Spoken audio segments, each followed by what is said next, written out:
അതെ, ഇപ്പൊ ഇവിടുത്തെ കുറെ സ്ട്രൈക്ക്, കുറെ കറപ്ഷൻസ്, അതിന്റെ പുറകെ കുറെ ആത്മഹത്യ, കൊലപാതകം, ഇത്ര വലിയ സമരം, പണിമുടക്ക്, പട്ടാളക്കാർ, പോലീസുകാർ, ഗവൺമെന്റ്, സ്റ്റുഡൻസ്, എല്ലാവർക്കും പ്രശ്നം. പിന്നെ ഇതുപോലത്തെ ചോർന്നും ചേർന്നും ഒക്കെ നിന്ന് പ്രവർത്തിക്കുന്നവർ പിന്നീട് ജോലിയിൽ പ്രവേശിച്ചാൽ അതിൻ്റെ പ്രശ്നങ്ങൾ വേറെ. അതായത് അർഹതയില്ലാത്തവർ എവിടെയെങ്കിലും ഒരു പൊസിഷനിലെത്തിയാൽ അതിൻ്റെ അപകടം മൊത്തം പൊതുജനത്തിനാണ്. പ്രത്യേകിച്ച് ഡോക്ടർമാരൊക്കെ ആയിട്ട് വന്ന് ഈ വേഷം കെട്ടി വരുന്നതിനൊന്നും വലിയ ബോധമില്ലെങ്കിൽ ജീവൻ പോവും. ഈ വക കാര്യങ്ങൾക്ക് ഒരു സൊല്യൂഷൻ എന്ന നിലയ്ക്ക് ഞാൻ ആ പറഞ്ഞ ട്രാൻസ്പെറൻറ്റ് ഗവർണൻസ് എങ്ങനെയായിരിക്കും താങ്കളുടെ അഭിപ്രായത്തിൽ? ഒരു നല്ലൊരു മാറ്റമായിരിക്കത്തില്ലേ? കറപ്ഷനൊക്കെ ഒഴിവാകുമെന്ന് തോന്നുന്നില്ലേ? അല്ലെ, നിങ്ങൾ പറഞ്ഞത് മനസ്സിലാക്കാനും അത് പിന്നെ അതിനെ അംഗീകരിക്കാനുമുള്ള ബോധമുള്ള ആൾക്കാരാണ് ഇവിടെ ഉള്ളതെന്നുള്ള ഒന്നാമത്തെ ചോദ്യം. രണ്ടാമത്തെ കാര്യം, ട്രാൻസ്പെറൻസി വന്നു കഴിഞ്ഞാൽ നല്ല തന്നെയായിരിക്കും. പക്ഷെ ഇവിടെ പലരും പറയുന്നത് അവരത് അറിഞ്ഞില്ലെന്നാണ് പറയുന്നത്. ന്യൂസിനകത്തൊക്കെ ഞാൻ നിന്ന് പറഞ്ഞതാ, പക്ഷെ അല്ലാതെ ഇഷ്ടം പോലെ വീഡിയോസ് വിടുന്നുണ്ട്. പക്ഷെ ഇവിടെ പലരും ഇത് അറിഞ്ഞില്ലെന്ന് പറയുന്നുണ്ട്. എല്ലാവർക്കും ആവശ്യമുള്ള സാധനമാണ്. ഈ പറയുന്ന ട്രാൻസ്പെറൻസി വേണം. അതായത് ഇവിടെ പിന്നെ ചിലവാക്കുന്ന ഫണ്ട് എങ്ങനെയാണ് പോകുന്നത്, ഏതൊക്കെ വഴിക്ക് പോകുന്നു, ഇതൊക്കെ ഒറ്റ ക്ലിക്കിൽ വേണമെന്നുള്ളത് എല്ലാവർക്കും ആവശ്യമുള്ള സാധനമാണ്. പക്ഷേ ഇതിന് ഇനിഷ്യേറ്റീവ് എടുക്കാൻ ആർക്കും തയ്യാറല്ല. അത് തയ്യാറല്ലാത്തവർ ഈ പ്രായത്തിൽ മൂത്ത ഭരണാധികാരികളായിട്ടിരിക്കുന്ന ഈ സിസ്റ്റം മനസ്സിലാവാത്തല്ലേ ഇങ്ങനെ ഒരു മാറ്റം വരുത്തിയാൽ അവർക്ക് എന്തോ നഷ്ടം ഉണ്ടാകും എന്ന് കരുതിയവരല്ലേ? ഒന്ന് മാത്രമല്ല, ഒരു 45-50 വയസ്സ് കഴിഞ്ഞ ആൾക്കാർ നോർമലി കണ്ടുവരുന്ന ടെൻഡൻസി എന്ന് പറഞ്ഞാൽ ചിന്തിക്കാനുള്ള ഒരു പുരോഗമനപരമായിട്ട് ചിന്തിക്കാനുള്ള ടെൻഡൻസിയൊക്കെ വളരെ കുറവാണ്. ഒരു 50-55 വയസ്സ് കഴിഞ്ഞ റിട്ടയർമെൻറ്റ് എന്തായാലും ഗവൺമെൻറ്റിലൊക്കെ 50-55 വയസ്സിലൊക്കെ റിട്ടയർമെൻ്റ് ആവും. ഇത് കഴിഞ്ഞുള്ളവർ ശരിക്കും പറഞ്ഞാൽ ഇമ്മാതിരി പരിപാടിക്ക് ഇരുത്തരുത്. ഞാൻ ചോദിക്കുന്നത്, ഇപ്പോൾ ഒരു റെസ്പോൺസിബിൾ ആയിട്ടുള്ളൊരു സിറ്റിസൺ ശരിക്കും ഇങ്ങനെ ഒരു വീഡിയോ കണ്ടു കഴിഞ്ഞാൽ അപ്പം തന്നെ ഷെയർ ചെയ്ത് കൂടുതൽ അറിയിക്കേണ്ടതായിട്ടില്ല? അതുകൊണ്ടല്ലേ ഇത് പലരും കാണാതെ പോയത്? തീർച്ചയായിട്ടും തന്നെയാണ്. എന്നോടന്ന് ഇന്റർവ്യൂവിന് വാർത്താ ചാനലുകാർ വെച്ച് നിങ്ങൾ പ്രചരണം ഒന്നും നടത്തുന്നില്ലെന്ന് ചോദിച്ചാൽ ഞാൻ പറഞ്ഞു, ഒരു റെസ്പോൺസിബിൾ വോട്ടർ ആണെങ്കിൽ അയാൾ ഇതൊരാൾ കേട്ടാൽ മതി. അയാളത് അടുത്തടുത്തോട് പറയുമ്പോൾ അയാൾക്കും ആ റെസ്പോൺസിബിലിറ്റി, അയാളത് ഇത് മൗത്ത് പബ്ലിസിറ്റി തന്നെ തീരാവുന്ന പ്രശ്നമുള്ളതാണ്. പക്ഷെ നമ്മുടെ ആളുകൾ അതിനൊന്നും തയ്യാറല്ല. അവർക്ക് എന്തോ ഉരുട്ടി വായി കൊടുക്കണമെന്നുള്ള പോലെ ഇരിക്കുന്നത്. പക്ഷെ ഉരുട്ടി കൊടുക്കുന്നുണ്ട് ആൾക്കാർ, പക്ഷെ അത് വേറെ ചിലതാണ്. അതാണ് ഈ കിട്ടിയത് ഇവർക്ക്. ആൾക്കാരുടെ ആവശ്യം സ്വിച്ച് ഇട്ടാൽ ബൾബ് കത്തണം എന്നുള്ളതാണ്. പക്ഷേ അതിനപ്പുറത്ത് ഡാം വേണം, പവർ പ്ലാന്റ് വേണം, ലൈൻ വലിക്കണം, വയറിങ് വേണം, ELCB വേണം, പിന്നെ RCCB വേണം, മീറ്റർ വേണം, ട്രാൻസ്ഫോമർ വേണം. ഈ പരിപാടി ആൾക്കാർക്ക് സ്വിച്ച് ഇട്ടാൽ ബൾബ് കത്തണം എന്നുള്ളത് മാത്രമേ ആൾക്കാർ ചിന്തിക്കുന്നുള്ളൂ. ബാക്കിയുള്ള പരിപാടിക്ക് ആൾക്കാർക്ക് വയ്യ. അതല്ല സത്യാവസ്ഥ. അതിനുള്ള മൈൻഡ് സെറ്റിലോട്ട് ആൾക്കാരെ വളർത്തിയെടുത്തിട്ടില്ല ഇവിടെ എന്നാലും ഉണ്ടല്ലോ. ഞാൻ ആവശ്യപ്പെട്ടത് അവർ ചെയ്യേണ്ടത് ഒരു വോട്ട് മാത്രമാണ്. ആ വോട്ട് ചെയ്തിരുന്ന ഇത് മാറിയേനെ. കാരണം നമ്മൾ പക്ഷേ ഇപ്പോഴല്ല, എനിക്കിനി അടുത്ത പ്രാവശ്യം എല്ലാ മണ്ഡലത്തിലും 140 മണ്ഡലത്തിലും സ്ഥാനാർത്ഥികളെ നിർത്തി കഴിയുമ്പോൾ ഇവർ വോട്ട് മാത്രം ചെയ്താൽ മതി. ആ വോട്ട് ചെയ്ത് നമ്മൾ ഭരണം കിട്ടിയുണ്ടല്ലോ, ആദ്യം ചെയ്യാൻ പോകുന്നത് ട്രാൻസ്പെറൻ്റായിട്ട് ഗവൺമെൻറ് എങ്ങനെ മാനേജ് ചെയ്യുക എന്നുള്ളതിൻ്റെ ആപ്പുകൾ ഡെവലപ്മെൻ്റ് ആണ്. നമ്മൾ അതിനു മുമ്പ് തന്നെ ALലും അല്ലാത്ത വീഡിയോ പ്രസൻറ്റേഷൻസ് എല്ലാം ഉണ്ടാക്കി മനുഷ്യരെ ബോധിപ്പിക്കാനും തീരുമാനിച്ചിട്ടുണ്ട്. ഈ 140 മണ്ഡലത്തിലും എന്ത് ജെൻഡറോ എന്ത് ജാതിയോ ഏത് സാധനം റോബോട്ട് വന്ന് നിന്നവരെ നമ്മൾ മത്സരിപ്പിക്കാൻ പറ്റുമെങ്കിൽ ചെയ്യും. മനസ്സിലായില്ലേ? അങ്ങനെ അതിനകത്തൊരു ഡിസ്ക്രിമിനേഷൻ ഒന്നുമില്ല. നമ്മുടെ ആളുകൾക്ക് ഇതിനകത്ത് ഇക്വാളിറ്റിയാണ് ഏറ്റവും കൂടുതൽ സംഭവിക്കാൻ പോകുന്നത്. ട്രാൻസ്പെറൻ്റ് ആയി കഴിഞ്ഞാൽ എല്ലാവരും ഈക്വൽ റെസ്പോൺസിബിലിറ്റിയും ഈക്വൽ പാർട്ടിസിപ്പേഷനും വരിക നമ്മുടെ കയ്യിലാണ് ഇരിക്കുന്നത്. നമുക്ക് പബ്ലിക്കിന് ഓഡിറ്റ് ചെയ്യാൻ പറ്റുന്ന ഒരു ആപ്പാണ്. ഇപ്പോൾ ഗവൺമെൻറ് എന്ത് കാണിച്ചാലും അറിഞ്ഞ് അതിന് ഓഡിറ്റ് വരും.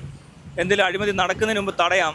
ഇതെല്ലാം പറഞ്ഞ് റെഡിയാക്കി വെച്ചേക്കുക. ഇതിനകത്തൊന്നും ചെയ്യാനില്ല. എനിക്ക് വേണ്ടത് വോട്ടും ഒരു ആപ്പ് ഡെവലപ്പർ മാത്രമാണ്, AI ഡെവലപ്പർ. അതിന് നമുക്ക് വേണ്ടത് കുറച്ച് ഫണ്ട് വേണമായിരിക്കും, ഒരു 200 കോടി 250 കോടി എന്നൊക്കെ പറയുന്ന പോലെ. പക്ഷെ ആ ഒറ്റ പ്രാവശ്യത്തെ ഇൻവെസ്റ്റ്മെൻറ്റിൽ ഒരു 10,000 കോടി അല്ലെ 2 ലക്ഷം കോടി ലാഭമാണ്. അതിനകത്തൊരു പ്രശ്നമുണ്ട്. കുറേ PSC തൊഴിലാളികളുടെ ജോലി പോകും. ഇല്ല, പോകത്തില്ല. ഞാൻ പറഞ്ഞതെന്ന് വെച്ച് കഴിഞ്ഞാൽ, എന്തായാലും പിന്നെ ഈ പറയുന്ന ആപ്പ് ഡെവലപ്മെൻറ്റ് വരുമ്പോൾ കുറച്ച് ട്രഡീഷണൽ ആയിട്ടുള്ള കുറച്ച് മാൻ പവർ നമ്മൾ മാറ്റേണ്ടി വരും. അപ്പോൾ അവരെ ശരിക്കും പറഞ്ഞാൽ റീപ്ലേസ് ചെയ്ത് വേറൊരു സ്ഥലത്ത് ട്രെയിനിങ് കൊടുത്തിരുത്തണം. അങ്ങനെയല്ല, നമ്മളിപ്പോൾ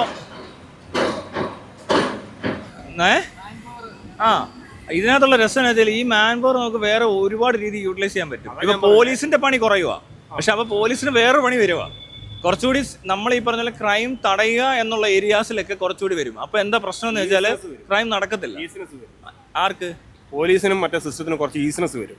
ഈസിനെസ് അല്ല വരുന്നത്, റെസ്പോൺസിബിലിറ്റി കൂടുവാണ്, കോമ്പറ്റേറ്റീവ് ആയിട്ടുള്ള എൻവയൺമെന്റ് ആവുക ചെയ്യുന്നത്. കോമ്പറ്റേറ്റീവുള്ള എൻവയൺമെന്റ് ആവുക ചെയ്യുന്നത്. എങ്കിലും ഇപ്പോൾ ട്രാൻസ്പെറൻ്റ് ആവുന്നുണ്ടേ പിന്നെ അവരുടെ വർക്കിലുള്ള ലോഡിൽ കുറച്ച് ഈസിനെസ് വരും. വർക്ക് ലോഡിൽ കുറച്ച് ഈസിനെസ് വരും. ഇല്ലടോ, അതാ കുറച്ചുകൂടി ടൈറ്റ്. എന്താ കാര്യം എന്നറിയോ? നമുക്ക് ഇവിടെ ഇപ്പോൾ എന്താ പറയുക, ടൈറ്റ് എന്ന് പറഞ്ഞാൽ അങ്ങനെയല്ല. അപ്പോൾ അവരുടെ വർക്കിൻ്റെ സ്റ്റൈല് മാറും. കാരണം അവർ ഓടിച്ചിട്ട് കള്ളനെ പിടുത്തമൊന്നുമല്ല നടക്കുന്നത്. കള്ളനെ നേരത്തെ അറിയാം, അവിടെ വെച്ച് പിടിച്ചിട്ടുണ്ട്. പിന്നെ അയാളെ റീഹാബ് ചെയ്യുക, അല്ലെങ്കിൽ അയാളെ മറ്റേ ഡി അഡിക്ഷൻ പോലത്തെ സാധനങ്ങളാണെങ്കിൽ അത് കൊടുക്കുക. മനസ്സിലാവുന്നുണ്ടോ? ജയിലുകൾ ഇല്ലാണ്ടാക്കുക, ഹാപ്പിനെസ് ഇൻഡെക്സ് കയറ്റുക. ട്രഡീഷണൽ ആയിട്ടുള്ള കുറച്ച് ഡിഫിക്കൽറ്റീസ് മാറിയിട്ട് കുറച്ച് ഈസിനെസ് വരും. പക്ഷെ ഇതിനാ കുറെ കൂടെ ആള് വേണ്ടത്. ശരിക്കും പറഞ്ഞാൽ നമ്മുടെ എല്ലാവരുടെയും വെൽബീയിങ് കുറച്ചുകൂടി എന്താ പറയുക, ആ രീതിക്ക് തന്നെ കൊണ്ടുവരണം. അല്ലാതെ ഈ ക്രൈം നടക്കാൻ അനുവദിക്കാതിരിക്കുന്നത് വലിയ ടാസ്കാണ്. അത് പ്രശ്നമാണ്. കാരണം അതുകൊണ്ടാണല്ലോ ഇവിടെ ക്രൈം നടന്നിട്ട് എത്ര നമ്മളിപ്പോൾ നടക്കുന്ന ക്രൈമുകൾ റിപ്പോർട്ട് ചെയ്യാൻ ഒരു ദിവസം ഒരു പോലീസ് സ്റ്റേഷൻ 2000 ക്രൈമെങ്കിലും വെച്ച് റിപ്പോർട്ട് ചെയ്യേണ്ടി വരും. മാത്രമല്ല, ഞാൻ ആ ഒരു അടി കിട്ടിയില്ലേ ഇവിടെ ഇടപ്പള്ളി വെച്ചിട്ട് തല്ലുണ്ടായപ്പോ ഞാൻ പോലീസിനെ വിളിച്ചു. ഭക്തജനങ്ങൾ വന്നിട്ട് തല്ലി. ഭക്തനൊന്നും അല്ല, മാനസിക നില തെറ്റിയൊരു പയ്യൻ. അപ്പോ ഞാൻ ഭക്തനായിട്ടാ കാണുന്നത്. ഭക്തിയുള്ളവർക്ക് മാനസികമായിട്ട് ചെറിയ പ്രശ്നം ഉണ്ടെന്നാണ് ഞാൻ കാണുന്നത്. അതെ, ഞാനും അങ്ങനെ. അപ്പോൾ ആ സമയത്ത് ഞാൻ പോലീസിനെ വിളിക്കുന്നു. 112 വിളിച്ചു. കൺട്രോൾ റൂമിൽ നിന്ന് അവർ കളമശ്ശേരി പോലീസ് സ്റ്റേഷനിൽ വിളിച്ചിട്ട് പറയുന്നു അവിടെ നോക്കട്ടെ എന്ന് പറഞ്ഞു, ഈ ലൈനിൽ പോലീസ് ഉണ്ടോ എന്ന്. എന്നിട്ട് കുറച്ച് കഴിഞ്ഞ് ഞാൻ അങ്ങോട്ട് വിളിച്ചപ്പോൾ പറഞ്ഞു, ഇല്ല, ലൈനിൽ പോലീസ് ഇല്ലെന്ന് പറഞ്ഞു. അപ്പോൾ നിങ്ങളൊരു കാര്യം അഡ്മിറ്റ് ആവും, കേസ് കൊടുക്കാൻ പറഞ്ഞു. ഞാൻ ഓക്കെ, കളമശ്ശേരി പോലീസ് അല്ല മെഡിക്കൽ കോളേജിൽ പോയി അഡ്മിറ്റ് ആവാൻ ചെല്ലുമ്പോൾ അവിടെ പിള്ളേർ ഒന്ന് പ്രശ്നം ഉണ്ടാക്കുന്നു. അപ്പോഴും ഞാൻ പോലീസിനെ വിളിച്ച് പറയുന്നു. അപ്പോഴും പോലീസ് വരുന്നില്ല. അത് കഴിഞ്ഞ് കുറച്ചു നേരം കഴിഞ്ഞ് വന്നപ്പോഴത്തേക്കിന് അവർ പോയി. ആ പോലീസ് പോരാ, അവർക്കൊന്നും ചെയ്യാൻ പറ്റാത്ത പോലീസാണ്. അപ്പോൾ അവിടെ വെച്ചിട്ട് ഈ പോലീസുകാർ വരുമ്പോഴത്തേക്കിന് മറ്റേ അവർ പോയി. ഇല്ല, അവർ അന്ന് തന്നെ പിടിച്ചേനെ. മനസ്സിലാവുന്നുണ്ടോ? അത് കഴിഞ്ഞിട്ട് ഞാൻ പിറ്റേ ദിവസം പരാതി കൊടുക്കാൻ വേണ്ടി സ്റ്റേഷനിൽ ചെന്നപ്പോൾ എന്താണ്, വി ഡി സതീശൻ ഇതുവഴി അങ്ങോട്ട് പോകുന്നുണ്ട്, അതുകൊണ്ട് ഒറ്റ പോലീസുകാർ ഇവിടെ ഇല്ലെന്ന്. അപ്പോൾ നമ്മൾ വിളിച്ചാൽ പോലീസ് ഇല്ല, പോലീസ് സ്റ്റേഷനിൽ ചെന്നാൽ പോലീസ് ഇല്ല. വി ഡി സതീശൻ ഇതുവഴി പോകുന്നത് എന്ത് പ്രശ്നം? അതെന്ത് പ്രശ്നം? അപ്പോൾ എല്ലായിടത്തും പോലീസുകാർ നിരന്ന് നിൽക്കണമെന്ന്. അതെന്തിനാ? അതറിയത്തില്ല. അതൊന്നും വി ഡി സതീശൻ ഇതിനു മുന്നേ പിന്നെ മുഖ്യമന്ത്രി ആകുന്നതിന് മുമ്പ് ഇതുവഴി പോയിട്ടില്ലേ? ഇല്ല, മുഖ്യമന്ത്രിക്ക് കൂടുതൽ പ്രശ്നമാണ്. മുഖ്യമന്ത്രി ആയിക്കഴിഞ്ഞാൽ പുള്ളിക്ക് എന്താ രണ്ട് എല്ലു? ഉണ്ട്. മുഖ്യമന്ത്രി ആയ ആളെ തട്ടിക്കളയാൻ ഞാൻ ചോദിക്കട്ടെ, ഈ മുഖ്യമന്ത്രി ആയി കഴിഞ്ഞാൽ ഞാനിപ്പോൾ മുഖ്യമന്ത്രി ആയി കഴിഞ്ഞാൽ എനിക്ക് 2 എല്ല് കൂടുതൽ വരുമോ, അല്ലെ 2 കൊമ്പ് വരുമോ, 4 കണ്ണ് വരുമോ, 4 കൈ വരും? എന്തോ എനിക്ക് പ്രശ്നം, എനിക്ക് മനസ്സിലാവും. പൊസിഷനിൽ ഇരുത്തി ഒരാളെ തട്ടിക്കളഞ്ഞു പോയാൽ നമുക്ക് നാണക്കേടാണ്. അതുകൊണ്ടാണ് ഒരു മുഖ്യമന്ത്രി ചത്തുപോയെന്ന് വിചാരിച്ച് ഇവിടെ പ്രത്യേകിച്ച് ഒരു പ്രശ്നം ഉണ്ടാകും. ഒരു മുഖ്യമന്ത്രി അല്ല, 50 മുഖ്യമന്ത്രി എത്താലും കൂടുതൽ മുഖ്യമന്ത്രികൾ ഉണ്ടാകത്തേ ഉള്ളൂ. പക്ഷെ ഞാൻ പറഞ്ഞതല്ല, അതിന്റെ നാണക്കേട് വേറെ. അതുകൊണ്ട് ഇവർക്ക് പേടിയാ.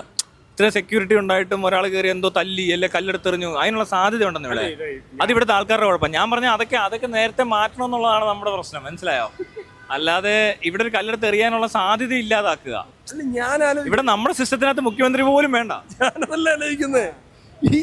ഈ പറയുന്ന പോലീസുകാര് ഇത്രയും വലിയ പ്രൊട്ടക്ഷൻ കൊടുക്കാൻ വേണ്ടി വലിയ സംഭവം ഒന്നും അല്ല മുഖ്യമന്ത്രി എന്നുള്ള എൻ്റെ ഒരു കാഴ്ചപ്പാട്. ഇതിച്ചിരി ഓവറാ ഇവിടെ നടന്നുകൊണ്ടിരിക്കുന്നത്. കാരണം എല്ലാ സ്റ്റേഷനിലും ആ സമയത്ത് സംഭവിച്ചേക്കുന്ന പോലീസുകാരില്ല. ആ സമയത്ത് വേണം ഒരു ക്രൈമൊക്കെ നടത്താം നമുക്കിവിടെ. അത് മനസ്സിലാക്കുന്ന ക്രിമിനൽസ് ആണെങ്കിൽ ഈ മുഖ്യമന്ത്രി പോകുന്ന സമയത്ത് ഈ സൈഡിലെല്ലാം എന്ത് നടന്നാലും പോലീസ് എത്തത്തില്ല. മനസ്സിലായി? പോലീസ് സ്റ്റേഷൻ ചെന്നിരുന്നിട്ട് ഒരു പരാതി പോലും കൊടുക്കാൻ പറ്റത്തില്ല. ആ സമയത്ത് പല വേണമെങ്കിൽ ക്രൈമുകൾ നടത്താം.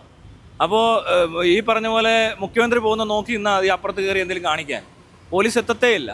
ആ സമയത്ത് പലരുടെ ശ്രദ്ധ കിട്ടിയില്ല, അല്ലെ പലയിടത്തും പലതും നടന്നു പോയാൽ ഗതികേടായി പോകും. ഞാൻ അതുകൊണ്ടാണ് ചോദിച്ചത്, ഒരു മുഖ്യമന്ത്രി ഒരു സ്ഥലത്തൂടെ പോകുന്നു എന്നതുകൊണ്ട് മാത്രം നമുക്ക് സമയത്ത് കിട്ടേണ്ട സർവീസ് കിട്ടുന്നില്ല എന്നുണ്ടെങ്കിൽ ആ ഒരു മുഖ്യമന്ത്രിയായി ഇരിക്കുന്നതുകൊണ്ട് എന്തോ അർത്ഥമുള്ളത്?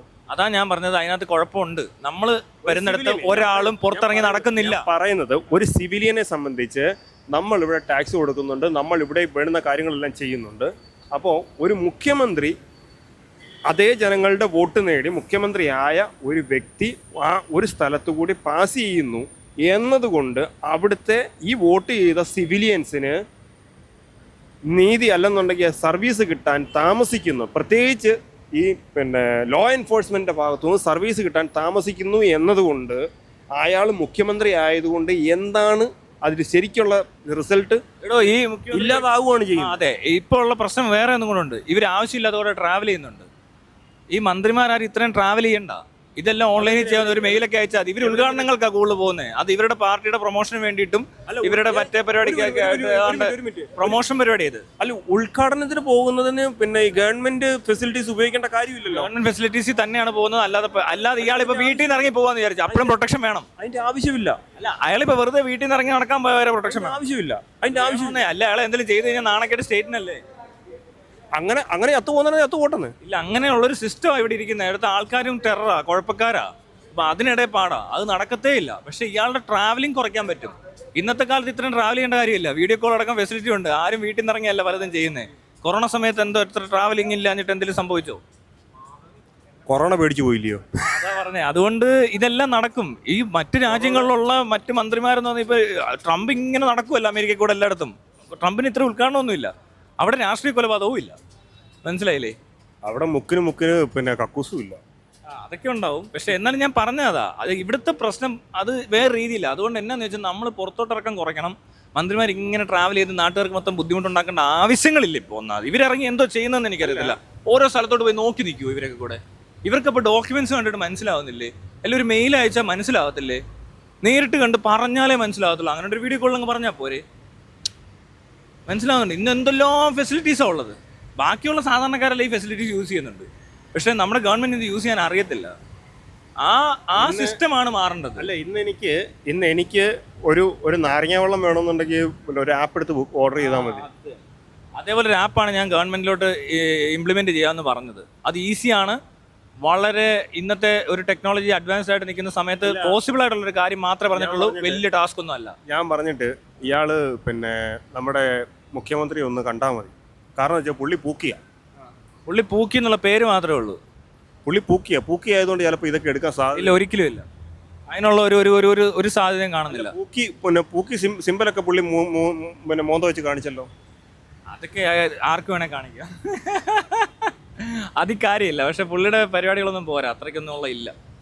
അത് മനസ്സിലാവത്ത പോലും ഇല്ലെന്ന് തോന്നുന്നു. എന്തോ ഏതാന്നൊക്കെ ചോദിക്കും. മാത്രമല്ല ഇവരുടെയൊക്കെ കൂടെ നിന്നുകൊണ്ട് ഇത് ചെയ്യാൻ പോയാൽ ഡിലേ വരും. പല സാധനങ്ങളും പാസ്സാകത്തില്ല. നമ്മളെ പൊട്ടനായി കളയും അവസാനം. അതിന് വേണ്ട ഒറ്റ കാര്യമുള്ള അടുത്ത അസംബ്ലി ഇലക്ഷന് 140 മണ്ഡലത്തിലും സ്ഥാനാർത്ഥികളുവരും. ഇവരാരാണല്ലോ, ഏത് ജനറലുള്ള ആളാണേലും പ്രായത്തിൽ കുറഞ്ഞ ആൾക്കാരെ നിർത്തും. എന്നിട്ട് നമ്മൾ ഇതിനകത്ത് കയറി ഇരുന്ന് ഇപ്പൊ അഡ്മിനിസ്ട്രേഷൻ മൊത്തം അടിച്ച് പൊളിച്ച് ക്ലിയർ ആക്കി കൈ കൊടുക്കും. ഞാൻ കാര്യം ചോദിച്ചോട്ടെ, വിതിൻ 3 years. ഈ പ്രായത്തിൽ കുറഞ്ഞ ആൾക്കാരെന്ന് പറയുമ്പോൾ നമ്മുടെ ഒരു പിന്നെ കമ്മ്യൂണിസ്റ്റ് പാർട്ടിയുടെ ഒരാളുണ്ടല്ലോ, ഒരു റഹീം എന്ന് പറയുന്ന കക്ഷി. പുള്ളി ഏതോ യുവജന പിന്നെ പ്രസ്ഥാനത്തിന്റെ വലിയ സംഭവമാണ്. പുള്ളിക്ക് അങ്ങോട്ട് ഷഷ്ടിപൂർത്തി അങ്ങോട്ടാകാറായി. യൂത്ത് അല്ല, അതുപോലത്തെ യൂത്തുമാരല്ല. അതുപോലത്തെ യങ്സ്റ്റേഴ്സിനെയാണോ നിർത്തുന്നത്? അങ്ങനത്തെ അല്ല. അത് യങ്സ്റ്റേഴ്സ് എന്ന് പറഞ്ഞാൽ ഞാൻ 50 വയസ്സിൽ താഴെയുള്ളവരെ. I am the principal of the school of this മണ്ഡലം എന്ന് പറയുന്ന സൈസിലുള്ള ആൾക്കാരെ എടുക്കരുത് എന്നുള്ളതേ ഉള്ളൂ.